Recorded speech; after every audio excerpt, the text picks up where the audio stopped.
এতিয়া মই মুখখন খুলি দিছো, মুস্তাফিজুৰ ৰহমানে চাওক আৰু যাৰ চাব মন আছে চাওক, কিন্তু মই চোৰ নহয়।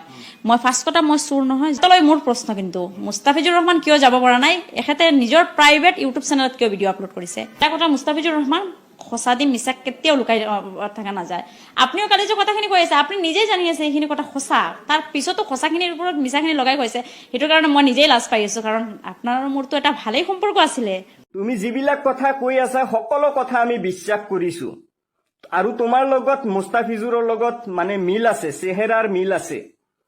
অকণমান পাৰ্থক্য আছে, মুস্তাফিজুৰৰ এটা দাঁত নাই আৰু তোমাৰ দাঁত গোটেইকেইটা আছে। ভাল লাগিছে, বাকী চেহেৰাৰ তোমালোকৰ মিল আছে। ইমান নাটক কৰাৰ কিয় প্ৰয়োজন? তোমালোকে যদি ইমান দিন পিলিং পালাং কৰিছা, যদি প্ৰেম প্ৰীতি কৰিছা, ভাল পোৱা পুই কৰিছা, তেতিয়াহ'লে নিশ্চয় তোমাৰ ওচৰত কোনো প্ৰমাণ পত্ৰ থাকিব, মানে ভিডিঅ' থাকিব, পিকচাৰ থাকিব, ফোন ৰেকৰ্ডিং থাকিব, আৰু কিবা কিবি থাকিব। পিলিং পালাং যদি কৰিছা, তেতিয়াহ'লে সেইবিলাক ভাইৰেল কৰি দিয়া।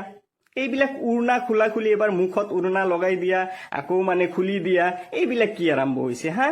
তোমাৰ ওচৰত নিশ্চয় প্ৰমাণ পত্ৰ আছে, সেইবিলাক ভাইৰেল কৰি দিয়া। অসমবাসী ৰাইজে অলপ মানে মজা লওক হা?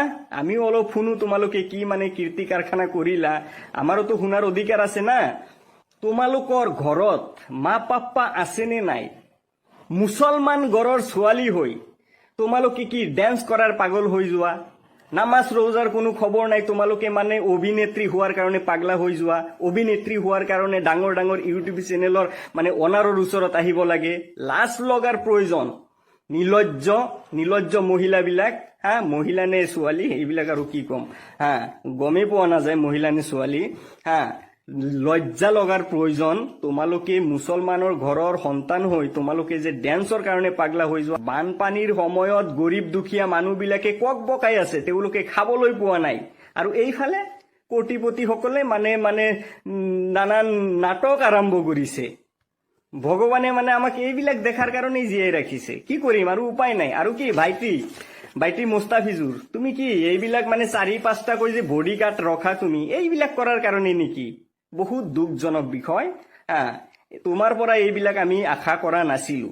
আমি নাজানো তোমালোকৰ মাজত কি হৈছে, কিন্তু এটা কথা মনত ৰাখিবা, তোমাক আল্লাহ তালাই টকা পইচা দিছে, ভাল কথা। ভগৱানে আল্লাহ তোমাক আৰু দিয়ক। আমি তাৰ কাৰণে আল্লাহ তালাৰ ওচৰত সকলো সময়ত দোৱা কৰো। কিন্তু এটা কথা মনত ৰাখিবা, সকলো সময়ত টকা পইচা হৈছে ভাল কথা, কিন্তু টকা পইচা পাই তুমি আল্লাহক কেতিয়াও পাহৰি নাযাবা, এটা কথা মনত ৰাখিবা।